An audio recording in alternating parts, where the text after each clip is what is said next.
पाकिस्तान को वार्निंग दिया, फिर भी पाकिस्तान सुधरा नहीं। हमने एक सर्जिकल स्ट्राइक किया, बालाकोट किया, फिर भी पाकिस्तान सुधरा नहीं।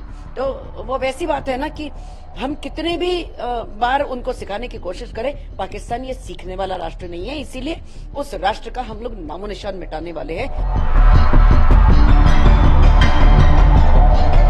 पाकिस्तान के मंत्री ने खुद ने जब उसने अग्री किया, एडमिट किया टेलीविजन पर, इंटरनेशनल टेलीविजन पर, कि हाँ हम आतंकवादियों को ट्रेनिंग देते हैं, उन्हें रसद पहुंचाते हैं, उन्हें एम्यूनिशन देते हैं, तो फिर और बचा ही क्या ये जानने के लिए कि पाकिस्तान ये कितना घिनौना काम करता है और पाकिस्तान कैसा आतंकवादियों को निर्माण करता है। जो 22 अप्रैल में जो हादसा हुआ था पहलगाम में, उससे ज्यादा घिनौनी हरकत पाकिस्तान और क्या कर सकता है। और अभी जो हमारी इन्वेस्टिगेशंस हो रहे हैं उसके बाद तो पता चल रहे हैं कि वो जो आतंकवादी थे वो एक्स आईएसआई एजेंट थे, एक्स रेगुलर पाकिस्तान आर्मी के सोल्जर्स थे। तो अगर आप सिर्फ आतंकवादियों को भेजते नहीं हो, आप अपने रेगुलर फौजियों को भी हमारे देश में भेजते हो, तो इससे ज्यादा और प्रूफ पाकिस्तान को क्या चाहिए कि भारत इसके खिलाफ, पाकिस्तान के खिलाफ बहुत तगड़ा एक्शन लेने वाला है। ये पाकिस्तान सोच ले, समझ ले। कल की जो मीटिंग हुई थी प्रधानमंत्री की, 90 मिनट की मीटिंग चली थी, तीनों आर्मी चीफ, सीडीएस और एनएसए के साथ इन लोग डिस्कस कर रहे थे कि क्या एक्शन किया जाएगा, कब और कैसे अप्रोप्रिएट एक्शन रहेगा। और इस बार तो तगड़ा जवाब देना है पाकिस्तान को। प्रधानमंत्री ने जिस प्रकार कहा है और जैसे सारे भारतीयों के दिल में है कि पाकिस्तान का इस बार नामो निशान मिटाने वाले हैं। इतनी बार पाकिस्तान को वार्निंग दिया, फिर भी पाकिस्तान सुधरा नहीं। हमने एक सर्जिकल स्ट्राइक किया, बालाकोट किया, फिर भी पाकिस्तान सुधरा नहीं। तो वो वैसी बात है ना कि हम कितने भी बार उनको सिखाने की कोशिश करें, पाकिस्तान ये सीखने वाला राष्ट्र नहीं है, इसीलिए उस राष्ट्र का हम लोग नामो निशान मिटाने वाले हैं। तैयारी पूरी हमने कर ली है, वॉर गेम्स हमारे पूरे रेडी हैं, हमारे पास पूरे गोला बारूद रेडी हैं, एंड हम लोग इस बार वंस एंड फॉर ऑल हम लोग इस एपिसोड को द एंड लाने वाले हैं, पाकिस्तान का नामो निशान मिटाने वाले हैं। देखिए, एब्सोल्युटली ठीक है कि सेना को हमने खुली छूट दी है।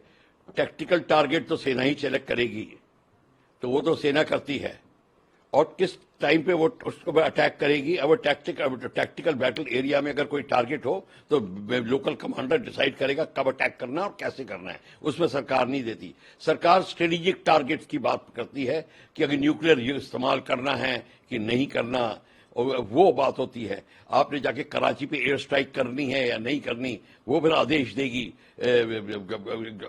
गवर्नमेंट को। ये सारी की सारी जो चीजें हैं ये क्लियर होनी चाहिए। ये कह देना खुली छूट दी है, ठीक है, खुली छूट का कभी पाबंदी कब थी फौज में? फौज के ऊपर कभी नहीं थी। जब एक बार लड़ाई शुरू हो जाती है फौज पे कभी पाबंदी नहीं लगाई जाती।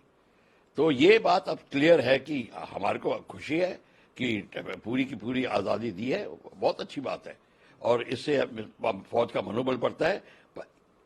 बात यह है कि ये मैसेज क्लियर हो गया है, क्योंकि इस मैसेज से बड़ा लोगों में वो डाउट क्लियर हो रहा था कि इसका मतलब क्या है। इसका सिंपल सा मतलब यह है कि अब गवर्नमेंट ने डिसाइड कर लिया है कि हमने एक्शन पाकिस्तान के साथ लेना है। वो जो ऑब्जेक्टिव है वो अभी भी नहीं बताएंगे, पर मीडिया को नहीं पता चलेगा कि हमारा मेन ऑब्जेक्टिव क्या होगा, पर फौज को जो भी कहा जाएगा, फौज को पूरी छूट है कि अपना टारगेट सेलेक्ट करे, अपना टाइमिंग सेलेक्ट करे और मेथड ऑफ अटैक सेलेक्ट करे। सर, कल संयुक्त राष्ट्र की कोशिशों में मदद करने की यूएन पेशकश करेगा। यूएन नहीं चाहता लड़ाई को।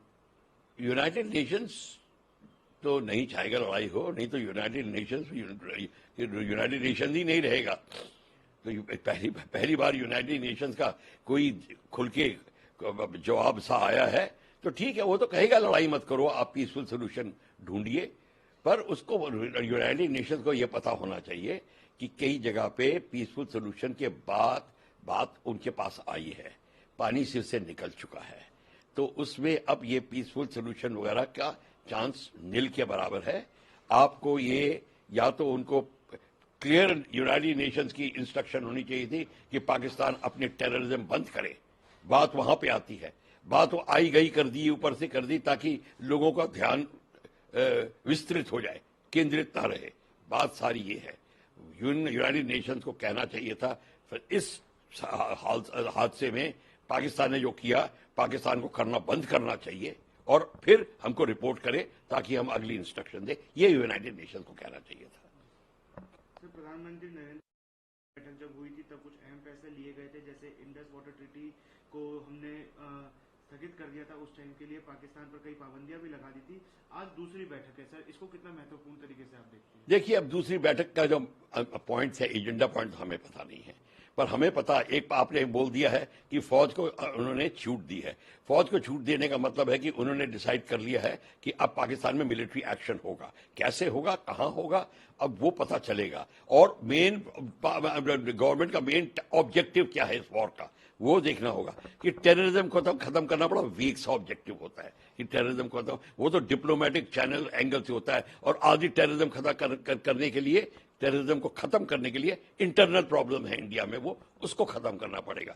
तो जो आर्मी को उन्होंने इंस्ट्रक्शन दी, ठीक है। जो अब सेकेंड मीटिंग में क्या डिसाइड करेंगे, ये हमको पता चलेगा कि जब मीटिंग खत्म होगी कि अब और आगे क्या डिसाइड किया है। या और पर्टिकुलर टारगेट्स की डिसाइड करेंगे, क्या स्ट्रेटेजिक वैल्यू के टारगेट डिसाइड करेंगे, न्यूक्लियर वेपन यूज करना है कि नहीं करना उसका डिसाइड करेंगे, या लॉन्ग रेंज मिसाइल्स करनी है, या फिर ये भी डिसाइड करना है कि पाकिस्तान के साथ साथ और कौन सा देश बीच में इन्वॉल्व हो रहा है, वो आपका टारगेट बन जाएगा। लाइक बांग्लादेश, अगर बांग्लादेश डायरेक्टली सप्लाई कर रहा है, उसके शिप्स आ रहे हैं, सप्लाई कर रहे हैं, वो टारगेट बनेंगे। द रूल्स ऑफ एंगेजमेंट भी अब डिसाइड होगा। गवर्नमेंट की पॉलिसी से ही रूल्स ऑफ एंगेजमेंट बनता है। अगर बांग्लादेश के शिप के अटैक मत करिए, ये रूल हो, और बांग्लादेश का शिप टैंक सप्लाई कर रहा है, एम्यूनिशन सप्लाई कर रहा है, तो इसका मतलब है डायरेक्ट लॉजिस्टिक्स आर्मी की आ रही है। तो ये छोटी छोटी बातें हैं, ये जो आएंगी ये क्लैरिफाई हो जाती हैं जब आपकी ऊपर की नीति क्लियरली स्पेल आउट हो। तो अब एक क्लियरली स्पेल आउट होगी, ये हमें देखना होगा। तो सेकेंड मीटिंग शायद इस बात की है, क्योंकि इंडस वाटर ट्रीटी की जो बात हो रही है वो गवर्नमेंट संभाल रही है। वो ऐसा मामूली सा मुद्दा नहीं है, वो बहुत संगीन मुद्दा है, तो उसको भी संभालेगी और ये भी होगा। पर हमको ये अब देखना है। देखिए, और मैं आपको बता दूं, अब लड़ाई की जब बात चल रही है, सब कुछ हो रहा है, मीटिंग्स हो रही हैं, अभी तक तैयारी होनी चाहिए सिविल एरिया में। अगर कल हमारे दिल्ली में बॉम्बिंग होती है, क्या होगा? क्या हमने सिविल डिफेंस की एक्सरसाइजेस करी हैं? क्या हमारे सिविल डिफेंस को पता है कि सिविल डिफेंस एक्चुअली होता क्या है? Underground shelters, bunkers, air red warnings, night blackout, ये सारा का सारा। रेलवे का ऑल्टरनेट सिस्टम क्या होगा, क्योंकि सारी रेलवे बुक हो जाएगी आर्मी के साथ हाथ में, वो फौजें मूव कर रही होंगी, टैंक्स मूव कर रही होंगी, ट्रूप ट्रेन मूव कर रही होंगी, ये सारा का सारा सिनेरियो चेंज होगा। देखिए, ये सिर्फ इतना कह देना कि हाँ जी फौज को कह दिया, इससे बात नहीं चलेगी। अगर मिलिट्री एनालिस्ट को बुलाना है तो हम ऐसे एनालाइज करेंगे। पॉलिटिकल लैंग्वेज बोलनी है तो हम भी बोलेंगे वेरी गुड, तो वो बात नहीं है। तो ये सिंपल सी चीजें है। और दिल्ली के सबसे प्रॉब्लम आएगी, हम न्यूक्लियर करते हैं, क्या हमारे पास nuclear medicinal devices, nuclear shelters, nuclear recovery places है? नहीं है। हमने एक्सरसाइज करी है? नहीं करी है।